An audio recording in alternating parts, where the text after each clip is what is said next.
আসসালামু আলাইকুম। Waiting for this message এই সমস্যাটি আমাদের কম বেশি সবার হচ্ছে। বিশেষ করে আমরা ফেসবুক অ্যান্ড মেসেঞ্জার এই দুই জায়গায় এই সমস্যাটি ফিক্স করতেছি এবং হোয়াটসঅ্যাপেও এই সমস্যাটি হয়ে থাকে। এখন বর্তমানে এটা মেসেঞ্জারে অ্যান্ড ফেসবুক লাইটে এই সমস্যাটি দেখা দিচ্ছে। তো এটা মূলত কী জন্য আসতেছে আর এটা কিভাবে সমাধান করবেন এটাই আমি আপনাদের দেখাবো। তার আগে আপনাদের কাছে ছোট্ট একটি রিকোয়েস্ট, আপনি যদি আমাদের চ্যানেলে নতুন দর্শক হয়ে থাকেন অবশ্যই আমাদের চ্যানেলটি সাবস্ক্রাইব করে দেবেন এবং বন্ধুদের সাথে ভিডিওটি শেয়ার করবেন। সো চলুন এটার আমার সমাধান খুঁজি। তো এটা আমার একটা গ্রুপে এই সমস্যাটা হয়েছে, তো আমি একটা স্ক্রিনশট নিয়ে রাখছি কী জন্য এই সমস্যাটা হয়েছিল। এখন আমি আপনাদের বিস্তারিত বলতেছি। ওকে, তো এখানে যিনি SMS করেছেন, ঠিক আছে, উনি কিন্তু আমাকে ব্লক করে দিয়েছেন। তো ব্লক করার ক্ষেত্রে এই সমস্যাটা হইতে পারে, মানে ব্লক করার পরে কিন্তু উনি গ্রুপে SMS করে দেন, তখন আমি এই SMSটা দেখতে পারি না, মানে ওয়েটিং ফর দিস মেসেজ এই অপশনটা লেখা আসে। আবার অনেকের ক্ষেত্রে আইডিতেই এই সমস্যাটা হচ্ছে, মানে আমরা কারোর সাথে যদি চ্যাটিং করতে যাই সেই ক্ষেত্রে এই সমস্যাটা হচ্ছে।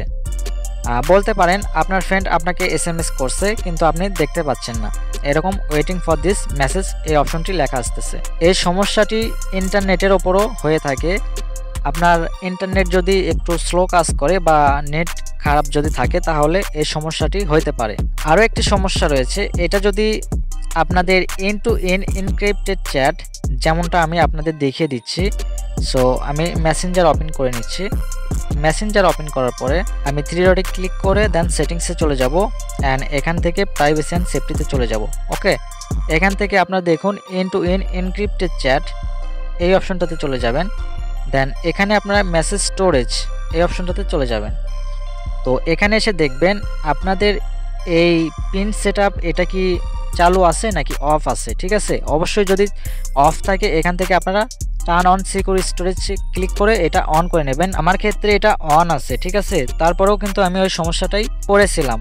এখন আপনাদের সমস্যা সমাধানের একটাই উপায়, আমি আপনাদের একটি মেসেঞ্জার দিব, এই মেসেঞ্জারটি আপনারা ডাউনলোড করে নেবেন। সো এই যে আপনারা এখানে দেখুন হ্যাপি ফ্যামিলি 1, হ্যাপি ফ্যামিলি 2, এরকম আমার কাছে 5টা মেসেঞ্জার রয়েছে।